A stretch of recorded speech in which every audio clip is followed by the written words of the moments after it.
আসসালামু আলাইকুম, আমি জুবাইর। আজকে টিউটোরিয়ালে আপনাদের যেটা দেখাবো সেটা হচ্ছে প্যারেন্ট নোড প্রপার্টির কাজটা কি। তো এটার জন্য আমরা আরেকটা ফাইল তৈরি করে নিই।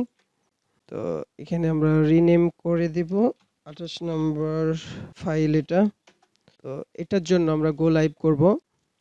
এটা কেটে দিয়ে আবার গো লাইভ করে দিব। তো এইটুকু আসলো, আমরা এগুলা মুছে দিব। গত গত ফাইলের জন্য এটা করেছিলাম। প্যারেন্ট নোড যেটা আছে, আজকে প্যারেন্ট নোড প্রপার্টির কাজগুলো দেখাবো। তার জন্য আমরা একটা লিস্ট নিয়ে নিব, ঠিক আছে। আর এইটাকে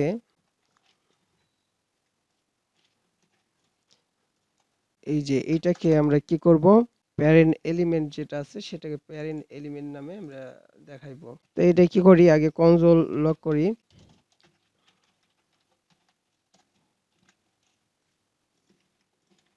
আমরা যদি কনসোল করি তাহলে দেখতে পাবো এই যে এটা কি হচ্ছে, প্যারেন্ট নোড যেটা আছে এখানে মাই লিস্ট।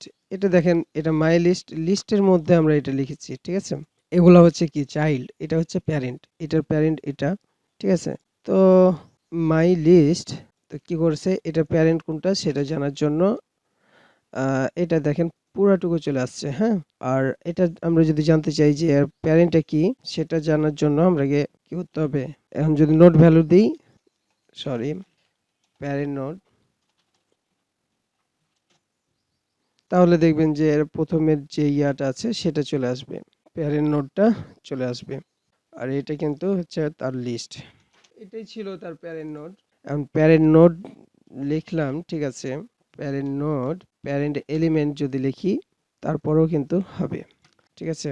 বা প্যারেন্ট নোড, সেটা তো একই কাজ করতেছে। প্যারেন্ট নোড বা প্যারেন্ট এলিমেন্ট, এটার ফাইলটার নামও আমরা দিয়ে দিতে পারি যে প্যারেন্ট নোড বা, তো এটা যদি চেঞ্জ করি তাহলে আমরা কি করতে হবে, এখানে আবার এটাকে ইয়া করা লাগবে, গো লাইভ করা লাগবে, না তো হবে না। তো যে কোনো একটা করলেই হয়ে যাবে, ঠিক আছে। এখন এটার এটার আমরা যেভাবে চাই যে এটা নোড নেমটা কি, এগুলো সবকিছুই কিন্তু পেয়ে যাব।